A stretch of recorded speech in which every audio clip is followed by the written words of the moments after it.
Madhav Jai Kunj Bihari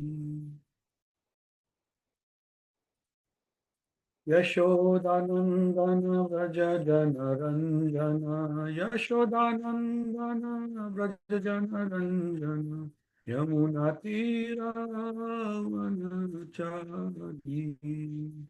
Jai Radha Madhav Jai Kunj Vihari Jai Radha Madhav Jai Kunj Vihari Jai Radha Madhav Jai Kunj Vihari Hare Krishna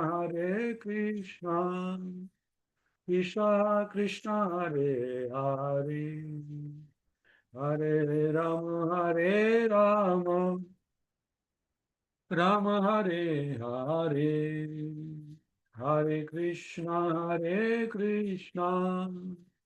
Krishna Krishna Hare Hare Hare Ram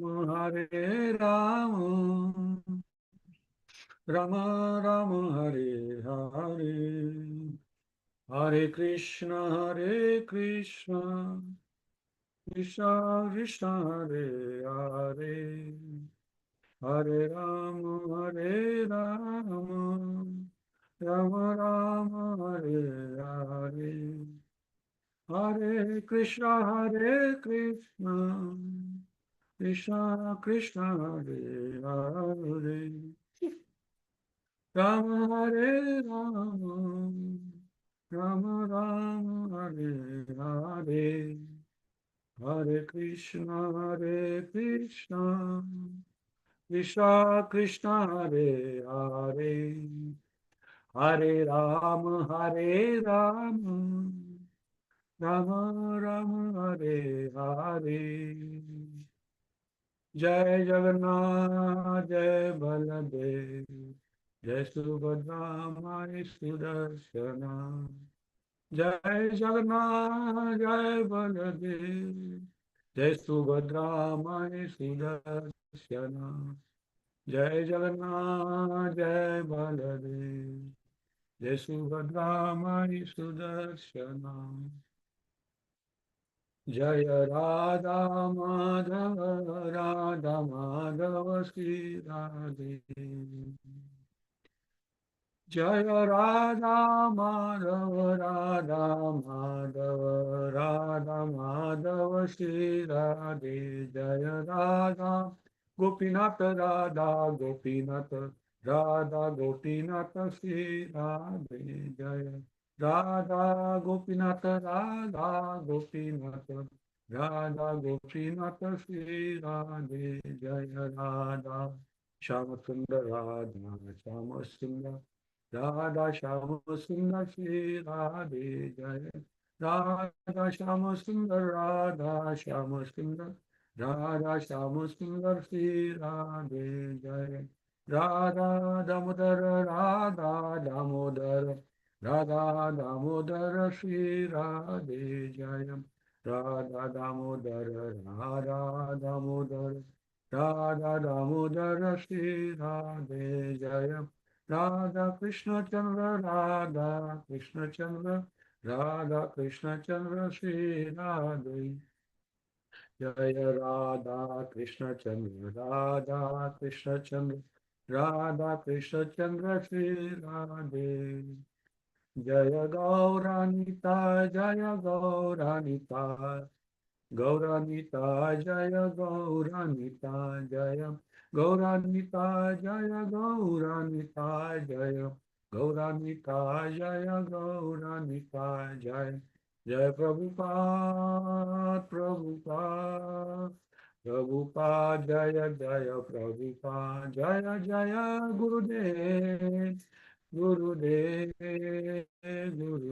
Jai Jai Gurudev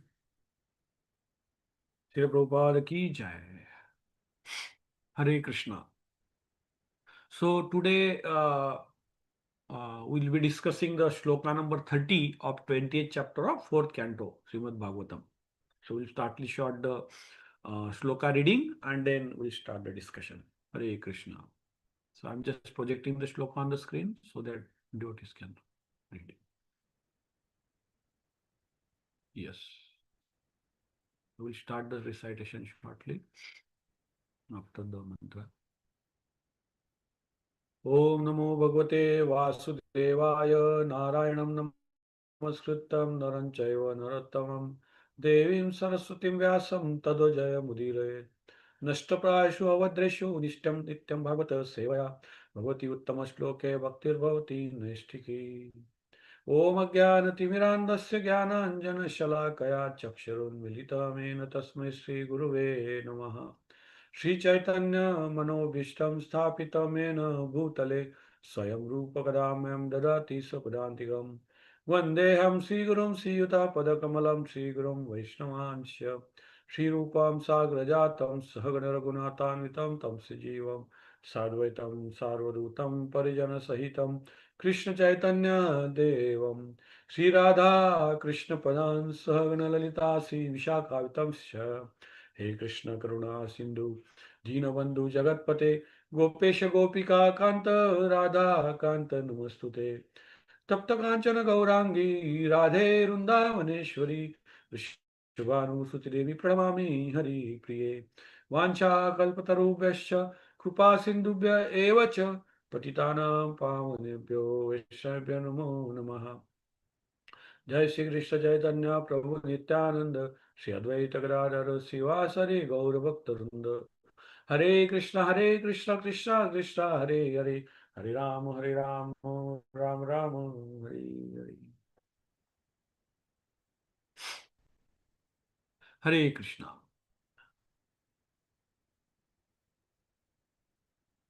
I'll read the shloka and word to word translation and purport by Srila Prabhupada. Srila Prabhupada ki jai. Manne giram te jagatam vimohinim varam rushnirishtu bhajantam matayat vachanutatya yadi te janositaha katham puna karma karoti mohitaha. Word to word translation by Srila Manne, I consider. Giram, words. Te, yours. Jagatam, to the material world. Vimohina, hinim, bewildering. Varam, benediction. Runisha, runishwa, just accept. Iti, in this way. Bhajantam, unto your devotee. Atta, you spoke. Yat, because. Vacha, by the statements of Veda. Nu, certainly. Tantya, by the ropes. Yadi, if te, your, janaha, the people in general. Asitaha, not bound. Katham, how. Punaha, again and again. Karma, fruitive activities. Karoti, perform. Mohitaha, being enamored. Translation. My dear Lord, what do you have said to your unalloyed devotee is certainly very much bewildering. The allurements you offer in the Vedas are certainly not suitable for pure devotee. People in general, bound by sweet words of the Vedas, engage themselves again and again in fruitive activities, enamored by the results of their action.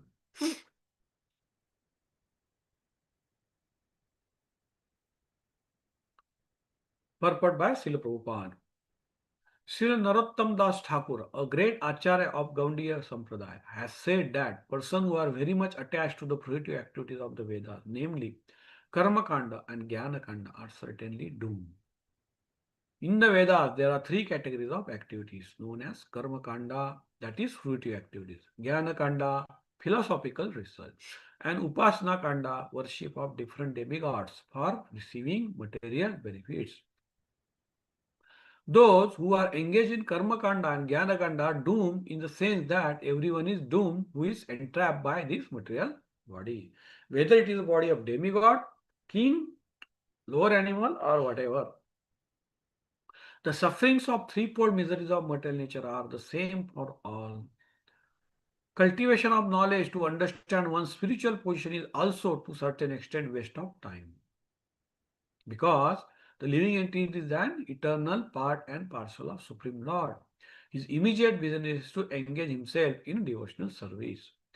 Pruthumara therefore says that the allurement of material benedictions is another trap to entangle one in this material world. He therefore frankly tells the Lord that Lord's offerings or benedictions in the form of material facilities are certainly causes for bewilderment. A pure devotee is not at all interested in bhukti or mukti. The Lord sometimes offers benediction to the neophyte devotee who has not yet understood that material facilities will not make them happy. In Chaitanya Charitamrita, the Lord therefore says that the sincere devotee who is not very intelligent may ask some material benefit from the Lord, but the Lord, being omniscient, does not generally give material rewards, but on the contrary takes away whatever material facilities are being enjoyed by his devotee, so that ultimately the devotee will completely surrender to him. In other words, the offering benedictions in the form of material property is never auspicious for a devotee. The statement of Vedas, which offer elevation to heavenly planets in exchange of great sacrifice, are simply bewildering. Therefore, Bhagavad Gita, the Lord says, Yam imam pushpitam vacham pravadanti avipaschitaha. The less intelligent class of men, avipaschitaha, that is less class of men, attracted by the flowery language in the Vedas, engage in fruitive activities to become materially benefited.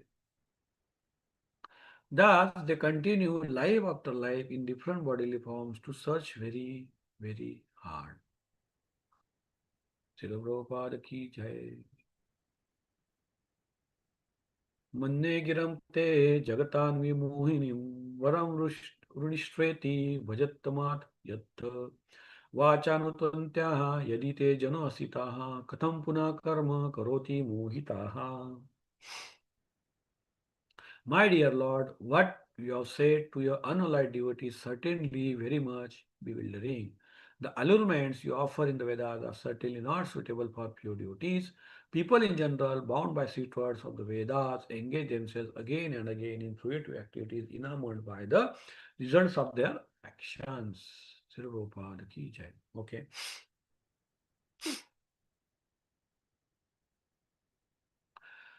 Hare Krishna. So, we are discussing the 30th shloka, 20th chapter of 4th canto. That is the story of Prithu Maharaj.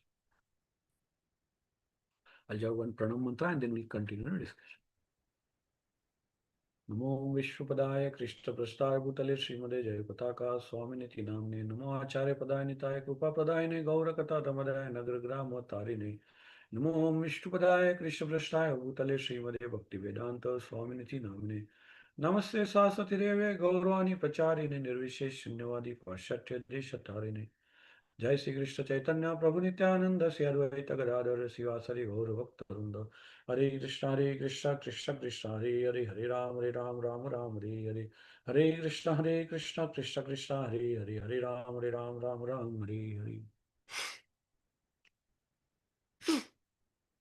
My throat is not so good today. Please excuse me in case there is some deflection in the sound. Hare Krishna. So we are discussing story of Prithu Maharaj. Just to give background, Prithu Maharaj was Shaktavish incarnation, but in this incarnation he was playing, Lord was playing the pastimes of a very enabled, very pious king, and not only pious but devotee king. And he was, Prithu Maharaj was trying to restore the bad legacy which his father himself passed on to him, because his father Vena, King Vena, was demonic king, and being a demoniac person, he almost uh, destroyed the Vedic culture, and people were practically godless, and even though they were good, pious, but they're suffering from shortage of food, water, and natural resources, because Mother Earth says in the same Prithu Maharaj pastime, Mother Earth says that if the praja, if the inhabitants of the earth, any planet, earth planet becomes demoniac, they don't follow the regulative principles and Vedic principles, she is going to restrict the food and other necessities. And it's not only Mother Earth, it's basically she's a creation of the material energy, and material energy comes from the Lord. So we basically ultimately Lord says that He will restrict all these supplies. Although Lord is our Father, He is very compassionate. Still He gives some. Of course, He will supply all those necessities, but they'll be scarce and there will be. It will not be easy, and people will generally become demonic, atheistic, and whole Vedic civilization gets where civilization gets collapsed. So that's the way material nature works because Lord want to tell us that you have to come to me, you have to be in harmony with me, you have to love me, and He cannot force us, but it's a loving exchange. Lord want us to surrender ourselves to Him, and then things continue smoothly. Be it earthly planet, be it Vaikuntha planet, or be any planet. So the whole, but material world is made in such a way that we are all living entities are sort of rebellious souls, and we have got this problem of enjoying without lords. We want to enjoy Lord's property, Lord's energy without Lord, and that's our disease. That's called false ego. So the story continues here. Prithu Maharaj was trying to restore. Prithu Maharaj was derived from the body of uh, King Vena, which the King Vena was killed by the Brahmins, Brahminical order people and the other central people because he was trying to destroy the culture, Vedic culture. And from the body of King Vena, they, extracted. I mean, that's a mystic thing.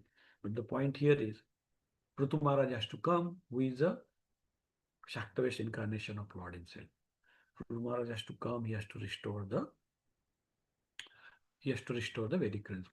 And that's what's happening. And then he chastised the Mother Earth because she stopped giving the food and supplies, which I discussed, which I mentioned. Why? The reason also we discussed. But King Prithu was trying to re-establish the religion, and then Mother Earth cooperated with him. She said, "Okay, you establish the religion, you bring the Vedic culture back, and I will also supply." So she started supplying people. People were generally very happy. And then, of course, as a part of Vedic culture, we know that yajnas are prescribed in yajnas are prescribed in Vedic culture, Vedic system, where people do the various yajnas. And Ashwamedh Yajna is something which is very known and popular at that time. And it was very powerful. Yajna. Very few king used to do. And Prithu Maharaj was doing, has already done 99 yajna and 100 yajna he was doing.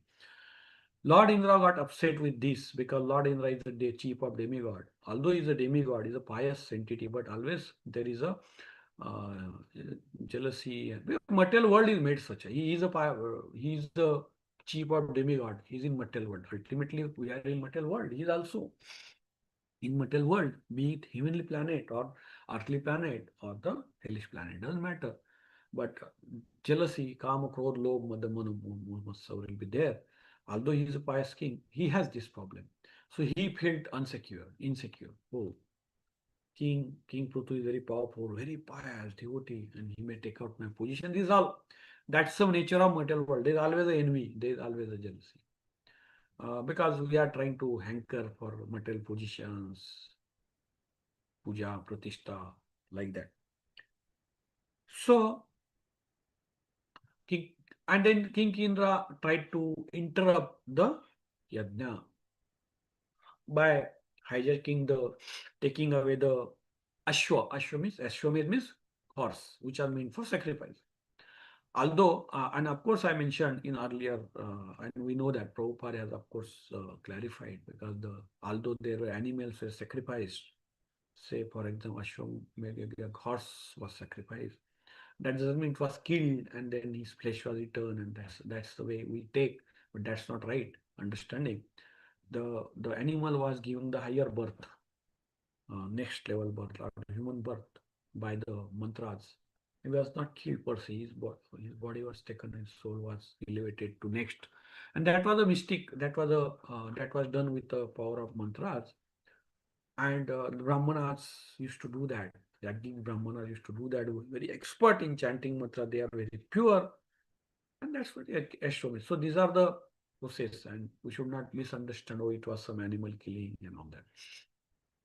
Nevertheless, so King Indra tried to hijack the horses mean for sacrifice, and again, but it was brought back. King Prutu's son brought it back. He wanted to punish Indra. He did not punish Indra. King Prutu also wanted to punish Indra, but demigods and Lord Brahma advised him not to do it because King Prutu has a very prestigious, very high position. Of course, Indra also is at high position, but King Prutu is very different. King Prutu was a not only he was a devotee and he was a king Kshatriya and he was a pious king and he was like ideal for the human civilization. So Lord Brahma advised him against punishing the King Indra, which rightly King Prutu did so, and he did not punish him. He continued the yajna. Satisfied by this King Prutu's behavior and King Prutu's attitude and pious nature, ultimately Lord Vishnu appeared there. So, in fact, Lord Brahma advised him not to do the yajna itself because King Indra again will have that habit of, and he will set the wrong trains. He means King Indra. Why? Because he did this already. He set the wrong trend of hijacking this horses and all that. So Lord Brahma was, but then Lord Vishnu told him, rather, then he was ultimately doing the 100 yajna where the presence of Lord Vishnu was there. Lord Vishnu was very much satisfied with King Pruthu's behavior, and he was very happy because ultimately King Pruthu is the devotee of Lord. And there is a discussion between King Pruthu and Lord. And Lord is telling King Pruthu, you ask anything. King Pruthu was saying, I don't have any material asking, material hankerings. Just by seeing you, I'm satisfied and I don't want anything.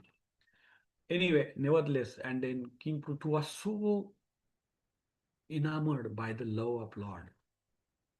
And the incidents, of course, there was a King Indra also, because Lord Vishnu brought King Indra along with him, because King Indra to make King Indra sort of ashamed of his act, because King Indra was a very responsible king, supposed to be responsible king, and but he behaved like this, so King Indra also was there, and he was sort of ashamed. Indra felt very ashamed of his own act of disturbing the yajna and disturbing the King Prutu. But King Prutu was so grateful to Lord. He was so much enamored by Lord's love. He was having full of tears and he could not even see the Lord. And he was just speechless for some time and then slowly started talking about glorifying the Lord.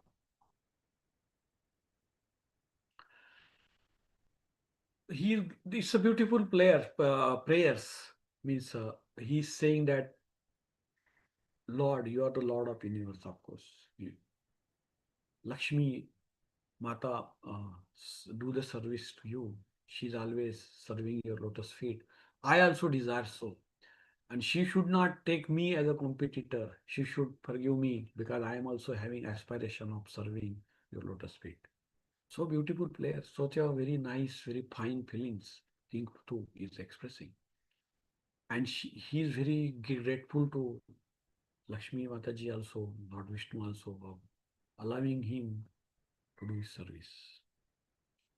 And of course, King Prutu says, I don't want any material benediction. I don't want any siddhi. I don't want any jnana kanda. I don't want any karma kanda. Prabhupada explains in the purport, which we'll discuss on this very elaborately. Today, the theme is that only. So I'm just giving the background. So what King Prutu is saying, ultimately, I want Lord's service eternal service of Lord. I just want devotees association. All this is King Pruth's beautiful prayers, and we can read that earlier shlokas of these shlokas are there. So this is 30th shloka, I think, between shloka number 20 to 28, something like that. These are the prayers by King Pruthu. The discussion continues there, and ultimately Lord is very much satisfied. And King Pruthu is asking the Lord's service, lotus feet. He's not asking anything, although he is a king of earth. He is also saying that this is a material body. I mean, he is giving that knowledge also to us. This is a material body which is constituted by five gross elements, five senses, five working senses, five senses, and then mind, demigods acting on us, the activities, and the soul himself. Of course, soul is different than body. So King Puthu is very much grateful to Lord that he has given us the body. And he's telling, but I don't want to really get carried away by bodily urges, bodily desires, the desires coming out of this material body. He is not, he is not uh, okay with accepting anything on the bodily platform. He's only saying this is ultimately material body which is going to get destroyed. But I am different. My spirit soul is eternal. And even though King Prutu is advising to all of us that even though there is a body, I will continue my duties, but with a consciousness, with my heart, with my all my feelings attached to the Lord. He doesn't want to be attached to the bodily needs. Although so philosophically speaking, little bit, body is like our instrument. Body is like our tool. Mind, body, senses, they are like our tools which we can use for any purpose. Either we can use for our own sense enjoyment. That's what majority people do. Or we can use for satisfaction of Lord. How? By engaging our senses into Lord's devotional service. How to engage the sense in Lord devotional service? Prabhupada has given that practical guide that when you speak, you talk about Lord, sing the Lord's bhajan or kirtan. When you eat with your tongue, eat prasad. When you hear about Lord's pastimes. So King Pruthu was demonstrating this. Although he's a king, he has got so many duties to be done. It's a big affair to manage the state, manage the whole kingdom, earthly kingdom. And he was doing it so without any attachment to these possessions. More importantly, the purpose, intent of King Pruthu doing all this was to what? Not to satisfy his own desires.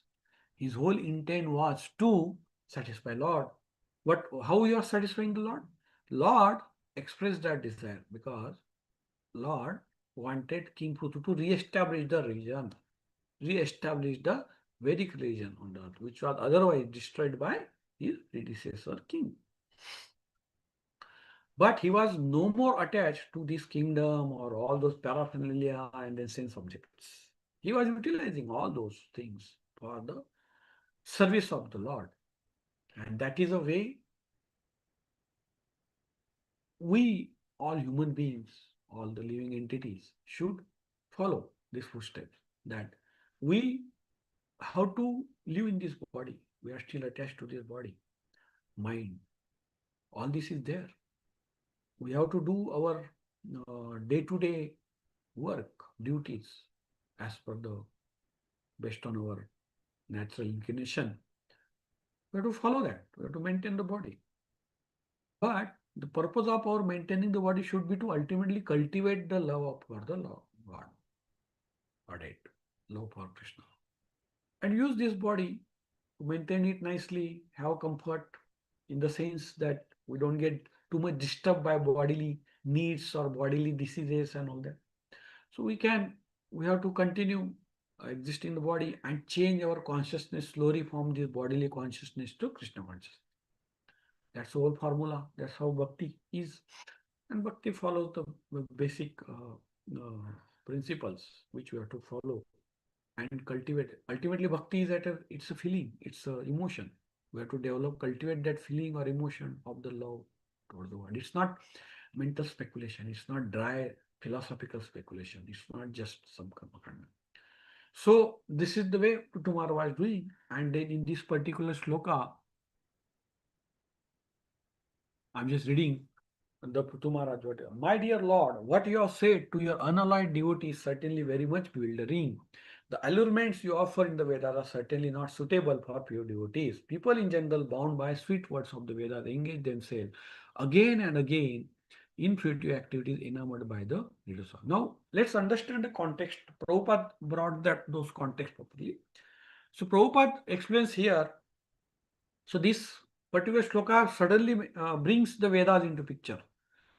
In the sense, if you see the Vedas, Vedas are mean for all class of people. Vedas and the subset of Vedas are Puranas and Vedanta, Upanishads. The whole Vedas means knowledge, repository of knowledge. The whole, first of all, purpose of Vedas is to understand the Lord Krishna. That is purpose of. But Lord has given those Vedas to make human human civilization or living entities understand the purpose of life. Who is Lord? Who He is? The thing is, Vedas are also classified in rather mean for all the people who are in all. There are three modes: mode of goodness, mode of passion, mode of ignorance. Sattva, Rajo, Tamo. Because there are all sort of people. And when somebody reads something, if he is in mode of goodness, he will take in different way. When somebody reads something, Rajo, they will take it in different way. Because the intent is different. So Vedas are written in such a way that it caters to need of all the three class of people. Sattva, Raja, Tamo. For Tamogunis, there are different type of, you know, kandas. So Prabhupada mentions here, Vedas are basically categorized. There are three types of activities broadly Vedas are talking about. Karma Kanda, Jnana Kanda, Upasana Kanda. They are all Kanda. In the sense, of course, Vedas are meant for devotees also. And devotees are not necessarily, they are not really into these three categories. They are above this. So devotees are in Sattva Guna, rather Shuddha Sattva Guna. Sattva, Rajo, Tamo. Tamo is the lowermost mode, ignorance. Ignorance. Rajo, passion, is a mode. Is better than ignorance, of course. Sattva is mode of goodness, where people are pious, people are silent, people are truthful, people are pious, and they are, they follow the scriptures. They have so much. They help others. Good virtues, basically. Good virtues. Morally elevated people. Non-violent. These are all characterize characteristics of Sattva. But there is something called Shuddha Sattva. That is a transcendental platform. Prabhupada uses this word. Prabhupada mentions this many places. We have Shuddha Sattva means it is not contaminated by even a Sattva Guna. It is a real Sattva Guna. Shuddha Sattva means devotee, devotional service, directly connected to Lord. There is no question of selfishness or self-centeredness, or there is no question of doing anything for the purpose, for the self-satisfaction. It's all about serving the Lord. That is Shuddha Sattva Guna. That is what devotees, Prabhupada told us, Prabhupada mentioned that devotee should aspire for this subject, Shuddha Sattva. But he will not go to directly Shuddha Sattva, he has to pass through this Sattva Guna. Pass through in the sense, one has to come to at least Sattva Guna to further understand what is Shuddha Sattva Guna. So that's the whole purpose. So what the point here is, Prabhupada mentioned in the purport, Karma Kanda, Jnana Kanda, Upasthana. There are various different type of people. Some people are in mode of goodness, some people are mode of passion, ignorance. They will have their own liking. But Lord want all of them to come to Him. How they will come? So He has given the different khandas, different activities, so that the people who are very deep in mode of ignorance, slowly they will be elevated to the next. Some people are in mode of goodness, they don't need to go through very basic. They have to first further elevate from there to there. Forget about nowadays, practically everybody is even below the mode of ignorance. So what can be done? I mean, rampant mode of ignorance. So Vedas ultimately gives solution for everybody. And here Vedas have mentioned the different activities. Karma Kanda. Karma Kanda means basically you do whatever your karmic actions are there you do, and um, whatever results you get, you offer it to demigods or Lord, and remaining you enjoy. So basically, it's all you do the good karma, you will get good results. It's all material platform, but it's all at material platform. And you don't do the vikarma, don't do too many sinful activities. And it's basically it's all about satisfying the body, your bodily senses, satisfying all your desires with a very little bit in a regulated way. And of course, they are mindful of Vedas and Lord, but they are not really into devotee of the Lord. They are basically it's like a business. But it is at least it is better than animals or better than current modern civilization where people are least worried about Lord or all these Vedas and all this karma kanda. They are least worried. Just whatever they want to do, they will do. Of course, everybody is not like that. But that's typically in Kali Yuga is going to work, is going to increase. But majority people are like this now also. They don't care about all this. Karma Kanda means just how some Karma Kanda means basically these are the activities with some proper package where the activities of the human being should be regulated. Rather, they will do too many sinful activities, and without regulation, we are like animals. So to maintain those status quo at the human level, at least or increase from there, upgrade from there to the higher and higher pious level, these khandas are given so that people slowly they enjoy their senses. Anyway, they are going to enjoy the senses. They are going to have sinful activity, they are going to have sinful activity. But at least to minimize it and slowly understand so that they come to some level and then they understand, oh, this is what Lord means, this is what I am. I am soul, I am not body. And even in many other religions also, non-Abrahmanic religions, so they are also trying to do that, bringing those mass of people who are otherwise sinful to some level by regulating their activities.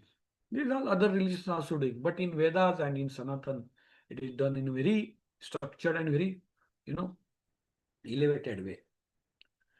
Nevertheless, so karma kanda is like this. Jnana kanda means there are some people they don't they have this habit of everything should be seen in a very philosophical lens, intellectual, and they want everything to discuss philosophically. Some research. Oh, is it like this? Whether Lord exists or what is Vedas, all that. So they will have their philosophical mind. They'll keep arguing based on their mind. So it's all about mind and the mental speculation. Oh, is it like that? Is it like that? Is it like that? There are different theories, different siddhanta, different, all this research will happen and they'll try to understand the Lord ultimately. Of course, because everybody understands Karma Kandiya, Jnana Kandiya, Upasana Kandiya, or even the devotees. All they understand there is a Lord. They are not atheists. There is a Lord, but the ways are different based on their level of understanding or based on how much gunas they are reflected with.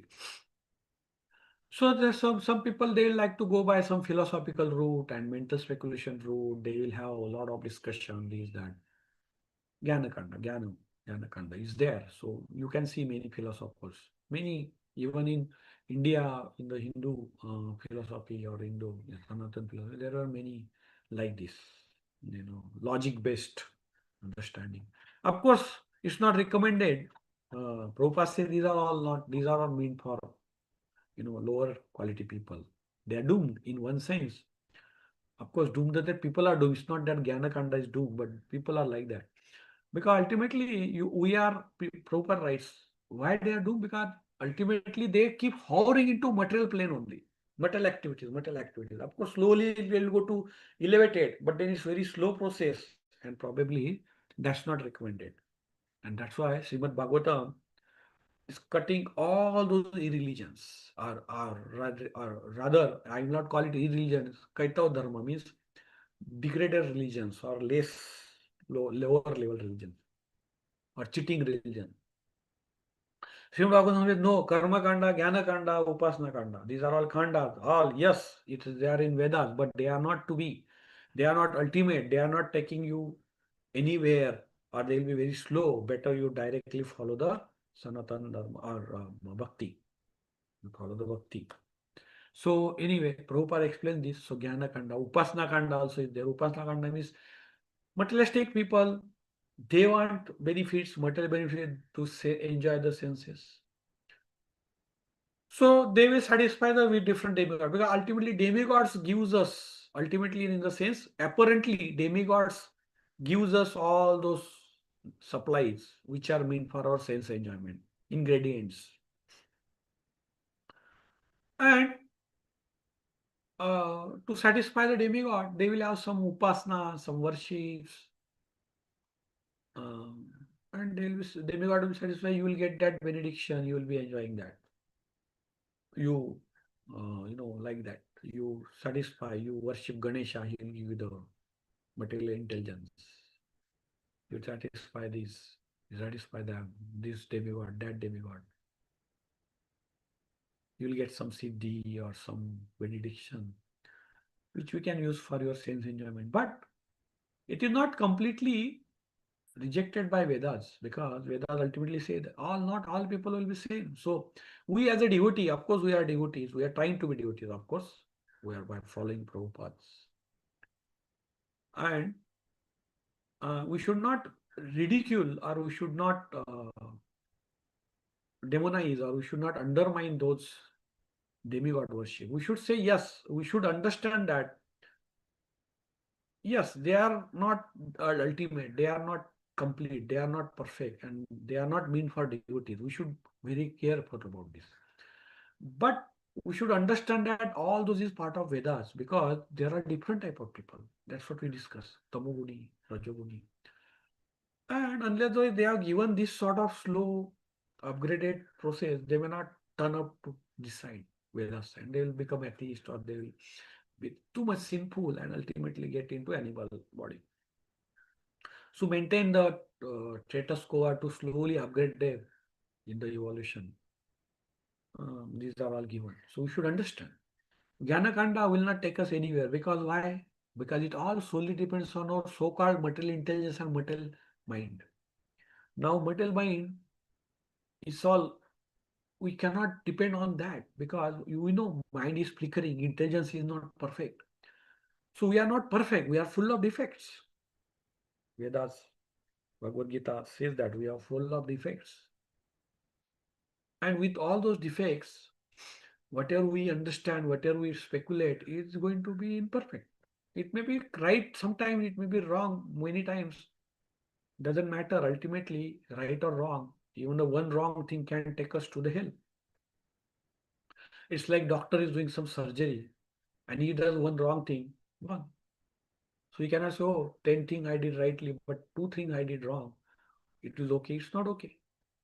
So doctor has to be perfect. So like that, while understanding the life, understanding our goal of life, our relation with Lord, who we are, we cannot have this flaw of philosophies or flaw approach, which is dependent solely on our mind and our power and our capability. We cannot do that. Because we are already having those defects, and more so in material body, we are having so much disturbances. We don't have that capability. We have to. It has to be. We have to uplifted by somebody who is flawless. That is our Shastras, Lord Himself, and Guru, who is who is empowered by Lord. So that's the process, bhakti process. That's a devotion, devotional service, or bhakti. Adopt this mark, Shabda Praman. We go by Lord's words, and we go. We don't get into all these khandas because they are not ultimate, and they don't help us in developing bhakti beyond some limit. Of course, to some extent, it may help. So we may also do some upasana kanda, dhyana kanda, karma kanda, but we know very well that we are not. This is not a ultimate. This is not a final aim. The final aim is to Lord's service, and why not to take directly the service of Lord? That's what devotees will do. So, but nevertheless, Prabhupada mentions here that these are the three sections of the Vedas, and we should not get too much bogged down by that. We should not get too much enamored by that. Less intelligent people will do that, but devotees is not meant for those. We are directly following the bhakti. We are elevated to Shuddha Sattva, provided we follow the bhakti process very sincerely and perfectly. So that's how. And of course, Prabhupada mentioned in second paragraph where how Lord, because devotees will have, it's a journey for devotee. We are at a very early stage of our life, devotional journey. We are not matured. Acharya has seen that. So devotee will have some desires, material desires, but he will not think that let me go to demigod and bring this material desire, enjoy and continue bhakti. No. Devotees will say everything is given by Lord ultimately. Demigods also are part of Lord. So he will not go to demigod or this kanda, that kanda for any material desire. He directly approach Lord saying that I have got this material desires.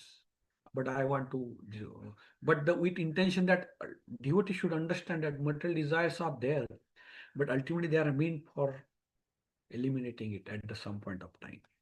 So they are there as a part of disease. So devotees is trying to take away those diseases. He is trying to, sometimes he has to, he comes under influence of these material desires.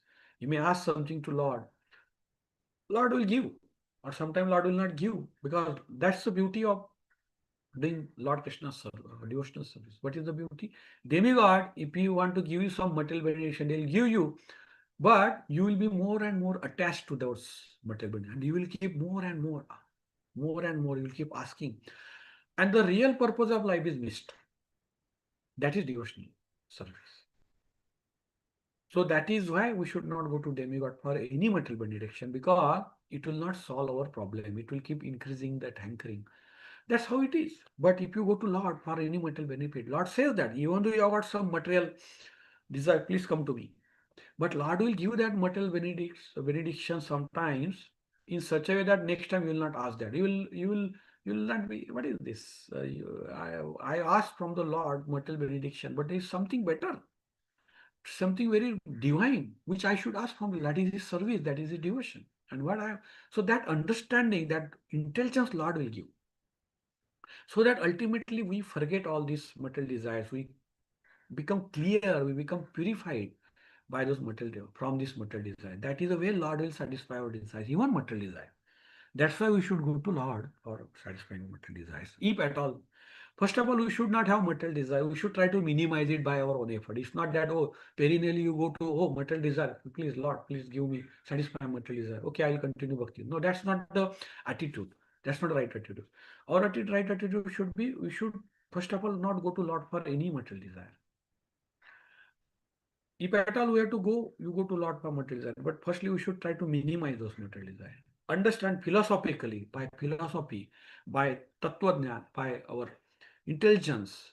Tattva, I mean not a mental speculation, but it's a philosophy given by Prabhupada, I mean, bhakti philosophy. That we should not be asking, we should not be getting hovering into material desires. We should be minimizing it, and our aim should be to increase our spiritual love or spiritual understanding about Lord, and increase our devotional love to the Lord. That should be our aim. And material desire, we should understand that they are all contamination and it should be slowly reducing it. So devotee will never go to demigod for any material desire. He'll go to Lord for anything. And Lord also, Prabhupada mentioned, Lord reciprocates to devotee for his material contamination, material hankerings in such a way that either he will not give him, he will give him something better so that devotee forgets all these materials. Or even though he gives him, he will not ask it next time in such a way. That's the beauty of, because ultimately Lord want to reclaim us back, and we will be happy there itself in that mood only, that devotion only. Will not be happy in material with material desire because that is not our nature. So this is the way Prabhupada explains very beautifully that how we should devotee should see the Vedas, all karma kanda, jnana kanda, how we should see those content of Vedas. You should not be getting too much engrossed into that. You should say, oh, these are all there. But same time, we should not ridicule those. We should not devotee. Sometimes happens, oh, we are all demigod worshippers. What is this? We tend to demonize those. But that we should not have. They are not demons. They are also pious. But devotees is not meant for devotees. Demigod worship. But we will always respect demigod. We will respect the people who worship demigod. But we should not get carried away by that. It is not meant for devotee. So this is a balanced view devotee. Prabhupada is bringing that balance. We should understand philosophically that karma kanda, jnana kanda, we don't have to follow all this. Devotee doesn't do. Devotee has to just follow the uh, uh, bhakti, vidhis given for them. Shravanam, Kirtanam, Navavida Bhakti. Shravanam, Kirtanam. Just follow that. And keep reading the Bhagavatam, Bhagavad Gita, and all those. Devotee can read other scriptures, other, sort of, which are beyond Bhagavatam. But he should understand these are meant for just knowledge, just to correlate the thing to the practical material world. But ultimately for devotee, Srimad Bhagavad Gita, Bhagavatam, and Chaitanya Charitamrita, these are the, and of course the books given by devotees and Srila Prabhupada, they are all in all. That is a repository for devotee of the knowledge. And you go by that. The purpose should be understood. He will not deviate from the purpose what Prabhupada has said. So that whole thing, the devotee sees all this Vedic thing in this way, that Vedas are meant for all the people. There are various tools, various paths, but devotee will not get diverted by here and there. He will be focused on Bhagavatam, Bhagavad Gita, and Chaitanya. He'll follow that. So, and ultimately, our purpose of life is to cultivate a devotion towards love, nothing else. Material desires are part of our life because we are in this material body. We are not clear, we are not pure, we are still contaminated by material desires, but that's okay. And devotee will try to reduce those slowly with the help of, with the guidance of Shastras, Acharyas, and then Guru. And ultimately, wait for Lord's mercy to come. Prithu Maharaj is saying same thing. He's saying, I don't want any material anchoring. I don't have any material anchoring. I don't want any material benediction. I don't want any Kaivalya. He's used the word Kaivalya. Kaivalya means he doesn't want any merging with Lord, or some siddhi, or impersonalist ask for Kaivalya. They want to look like Lord. They want to merge with Lord. They want to become Lord. They are all siddhis, or they are also spiritual, but they are not, they are contaminated. They are not altered. Devotee is not interested. So Puthumaras clearly rejects. I don't want all this. I just want to serve you and your devotees. And that's how Prithu Maharaj is trying to establish the pure Shuddha Sattvagun, pure religion. So this is what we wanted to discuss today, Prabhuji. So any questions, comments, please mention that, and we'll discuss that, and then we'll close the session. And thanks for all your time for today, and we can discuss any questions, comments. Hare Krishna.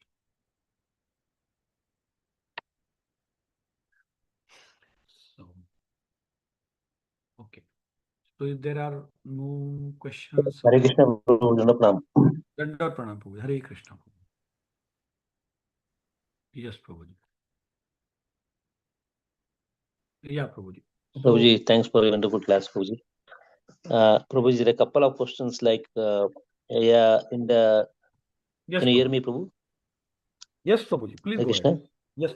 Yeah, in the, as yeah, like in here, Ritu Maharaj is saying like the allurements you offer in the Vedas are certainly not suitable for pure devotees.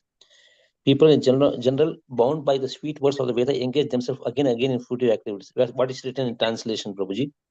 Enamored by the results of their actions. It's very Yes. fact that in the Vedas they offer so much of. So, what was the reason for giving this all in the Vedas, Prabhuji? Because it is bonding again in the material world. If we come to, so how to understand this? Why this So, Veda in the yeah. Vedas? This Yes, Prabhuji. yes, So we discussed that, Prabhuji. I will just again explain that. So basically, your question is, Lord Himself is saying you may get bound by all these, and the other side, Lord is offering those. So why it is so? That's the question, right, Prabhuji? yes, Prabhu, yes. So Prabhuji, what happened? No, that I mentioned, there are different various category of people. Category in the sense, everybody of us has got different gunas. We have got mix of guna. We'll have sattva gun, we'll have rajo gun, we'll have tamo gun. And the different level of composition or contamination is there. Some people will have more rajoguna, some people will have more tamoguna, some people are rasoguna, some people are, all of will have three mix with different combinations. Now, people in tamoguna, they don't have that power to understand what is devotion. They are so much dragged by the senses because the intelligence is less in tamoguna. Knowledge is less. There is a laziness. Now, if Lord has to bring those type of people to the Shuddha Sattva Bhakti, how will bring? Because so for them, different type of you know Upasana Kanda, Karma Kanda are given. Okay, you do this, don't do this, do this. You want something, okay, you worship this demigod. You want something, do this, tapasya. You want something, okay, you give this much donation. You give this much. So all this Lord is giving because these people, everybody might not have same power of understanding. So he's giving all those so-called karma kanda, jnana kanda are different Vedic way in the processes or activities to slowly, first of all, by doing this, by giving the Vedic principles or rules and regulation, he is restricting their unrestricted attitude of sinful activities. Because our mind is such that if we don't restrict our mind, we'll keep asking more and more. So people are addicted to sense enjoyment. They will addict more. They will addict more. They will have, and they will be downgraded to the animal life. To prevent that downgradation of the ignorant people are in mode of tamogun or rajogun. He's preventing at least, and he's saying that okay, at least you follow this. Slowly come to me, but follow follow this demigod, do this tapasya, do this yajna. Yajna means, I mean, do this activity, donate here and there. So these are all good activities. Lord is trying to make these people do so that they get good benefits and slowly their intelligence get purified. It's a process, Prabhuji, because the mind and intelligence has to be purified to understand the Vedic, to understand the bhakti. How it will happen? Some people will directly take the philosophy and do it. If you read Prabhupada books and if we are intelligent enough, we will catch that directly. We don't have to go through Vedas. But everybody might not be having the same capabilities. So to bring to that level, slowly, the Vedic civilization has given all those activities so that people slowly, first of all, they should not downgrade, and slowly they will upgrade. That's why even though Lord Himself is saying, Prabhupada is saying that this is all condemned, this is not required, all karma kanda, it is contradictory. Still, it is given because there are. It is Vedas are meant for all type of people. So all type of people has to come. But of course, in Kali Yuga, people are so much degraded. They are not doing even Jnana Kanda, Upasana Kanda, Bhakti. Sorry, Karma Kanda also. They are completely degraded. They say now they are atheists actually. They don't believe into Vedas for various question of khandas. So nothing can be done about that. That's why Lord Chaitanya come and say, okay, these are all Kali Yuga people. Just chant Hare Krishna, and that will have power to elevate directly, direct express train. We don't have to go through this. That's why Prabhupada says, just keep chanting. Follow me. Prabhupada says, but Lord Chaitanya says, you just chant and you may get elevated, even though you are in deep ignorance. That's a very different thing, of course. That is different topic. But in general, for the mass of people, there has to be some structure. So this Vedic civilization was there. That time this structure was given. Now there is no Vedic civilization. So there is no application of all this. People keep doing, they have got some benefits also. They will get some good results also. But it's practically nil, Prabhuji now. There is no Jnana Kanda, Upasana Kanda in real sense now also. They don't follow the worship also. So in current context, these are no khandas. Nobody is able to follow Vedas. So that's why we follow Lord Chaitanya. Just chant. The only yajna is Sankirtan yajna. So bhakti is a solution for all. It's a shortcut to all those khandas and short Vedas. That's a different topic, but I'm just mentioning. Yes, there is a contradiction, but to for the good of all type of people, this is given. Although it is contradictory, it is to encompass those people also. Yes, Prabhu. This is. I hope that answers the question. Yeah, so thank you, thank you. Yeah. It's like it's a gradual process, Prabhuji. I feel Yes. like if somebody is wishing to have something and it is provided by the Yes. Vedas, do this, do that, and ultimately they have to come to bhakti. Like this is Yes. how, and when they realize that yes, whatever is coming is temporary, it doesn't have any Yes. hold good. Yes, Prabhu. So yeah, Prabhuji. Then what is the difference? Is there any difference between karma kanda and karma yoga? No, there is a difference, Prabhu. Karma Yoga is a very highly elevated platform. Karma Yoga means you Okay. are attached to the Lord, at least not like a devotee, but you are Mm. doing yoga means you are connected to Lord. You are slowly, there is a bhakti element already there in Karma Yoga. Okay. And Karma Yoga means only to specific to Lord Krishna. Okay. And the purpose is to ultimately get attached to Lord Krishna. Karma Kanda is also they are attached to, but that's very lower platform, and it's more of a mechanical process. It's like a business, but in Karma Yoga, is you are actually slowly getting attached to Lord. You have got material desire. So yes, Karma Yoga is a yoga ultimately, which is a lower type of yoga, lower level yoga, but it is ultimately you have started the devotion already.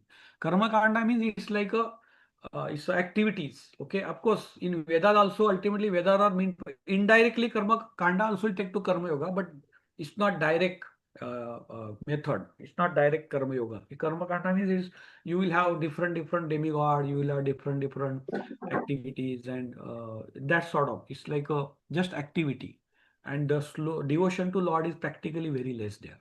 So there is a difference. There's a karma yoga means you are already on the path to Lord. You already accepted Lord as a final authority, only Lord Krishna. So karma yoga is only for Lord Krishna, in context to Lord Krishna. Karma kanda means they will have so many demigod. It's all general thing. It's very lower level than karma yoga. Then yes, that's the difference. Yes, thank you, Prabhuji. Thanks a lot, Prabhuji. Prabhu, can I ask one more thing, Prabhuji? Yes, Prabhu. Short, Yes, Prabhuji, like normally, as you said, we should worship all the demigods. And normally, question comes arise. Many people ask that Shiva, being a Param Vaishnava, why don't you worship him? Like worship in sense, why don't you celebrate like normally we celebrate Vaishnavas in our parampara. We do some some Vaishnavas appearance day, disciplines day, that everything there. But why Shiva is not considered like that? So how to answer that, no, Prabhuji? Prabhuji. So, Prabhuji, Shiva, Lord Uh, Shiva, of course, he's a Vaishnava Yata Shambhu. He's the topmost Vaishnava. So, we also worship Lord Shiva. Who says? We worship Lord Shiva, but we worship Lord Shiva as the topmost Vaishnava. We don't worship him as a supreme person, supreme personality. Although we understand that he is almost like a supreme, he is just 80% of the Vishnu, Lord Vishnu. So we worship him almost like a Lord Vishnu, but not exactly same, because he is the Tattva of Lord Vishnu. He is a Tattva. Okay, so he is almost like a supreme, but we worship him as a Vaishnava, and that's how it is. So we are not, so Lord Shiva we worship as a devotional Prabhuji. We worship that. We also visit to Lord Shiva temples sometimes, but not as a Yeah, yeah, yeah. supreme We do person, that, Prabhu. not as Yes, a supreme person, as a Vaishnava. yes, yes. Yes, Prabhu. Vaishnava. Yes, yes, yes, Yes, yes. yes, Good. Thank you, Prabhuji. Thanks. I got it, Prabhuji. Thanks a lot, Prabhuji. yes. Hare Krishna, Prabhuji. Dandapat. Hare Krishna. Jai. Srila Prabhupada ki jai. We'll stop here, Prabhuji. Thanks for your time, and please keep joining the class every day, Bhagavatam class, and enjoy the nectar. Hare Krishna. Srila Hare Prabhupada ki jai. Grantara Srimad Krishna. Bhagavatam ki jai.